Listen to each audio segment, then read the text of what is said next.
You a taste of all the rallies across several of the trade union federations that operate in South Africa today.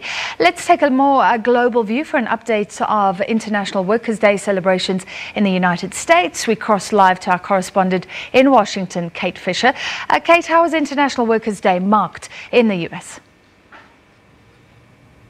Well, it's a little bit different here in the United States because, in fact, Americans celebrate their Labor Day in September rather than the traditional May Day. So this is kind of like another Tuesday for most workers here in the US. There are the odd rally or so. The reason behind all this is because dates back to 1886.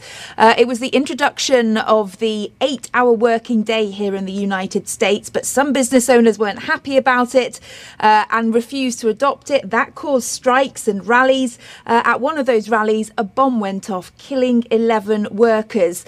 The European socialists seized on this as a way to honour the workers and decided May Day, May the 1st, would be the day they did that. The Americans, though, were concerned that it would make a memorial of these workers, and they chose a date 6 months later in September. So that's why perhaps in the US it's not as widely celebrated as elsewhere. However, there is one part of the US where it has been very significantly marked today, and that is the US territory of Puerto Rico. There have been marches and what they're calling a big national strike, partly because of these looming austerity measures that the governor wants to instill. They're still reeling from the effects of Hurricane Maria. 30,000 people still without power after that hurricane. There are potential pension cuts and school closures as well. So thousands of workers have taken to the streets in Puerto Rico, and many banks and government buildings have closed today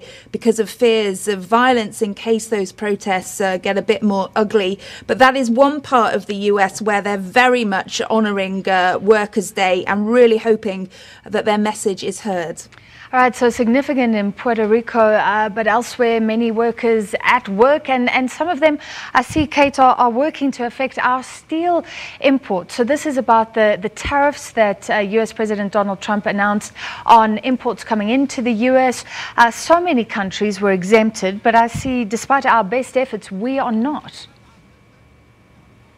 No, South Africa has not made the cut, despite multiple attempts by your trade representative to get the Trump administration to exempt South Africa. There have been meetings and letters and written submissions, all trying to explain that in South Africa's view, they are not a threat to national security, which is the reason that Donald Trump is using to impose these tariffs. They are mainly supposed to affect China, which Donald Trump sees as a big competitor in the steel and aluminium industries. But it appears that smaller exporters like South Africa have sort of been caught up in this. And the trade representative of South Africa describing them as a collateral damage in a much larger trade war. And the concern is that it will have a real impact on what is already a fairly sensitive sector in South Africa. Well, we've actually spoken to US Senator Christopher Coons, who is the chairman of the US Senate Foreign Relations Committee with special attention for Africa.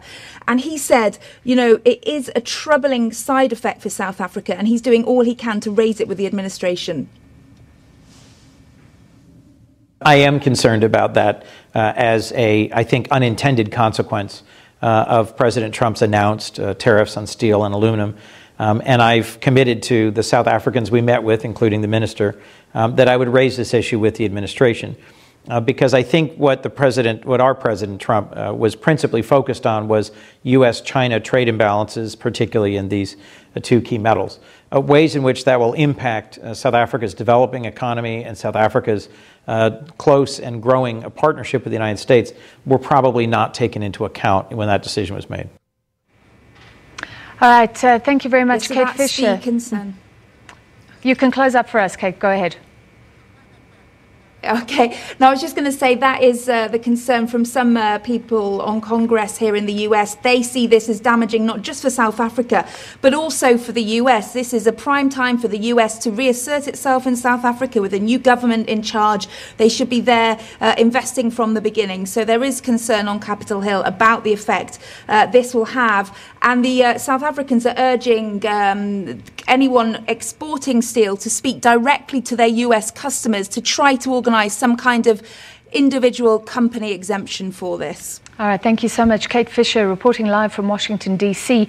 And yes, we were talking about International Workers' Day, but just to recap there, South Africa has been denied the request for an exemption on those U.S. steel and aluminium tariffs. And we do export steel to the U.S., so affecting ArcelorMittal and others very deeply. And this is despite, like Kate Fisher says, several attempts by the Department of Trade and Industry, multiple meetings. So a huge concern about our trade relationship with the United States.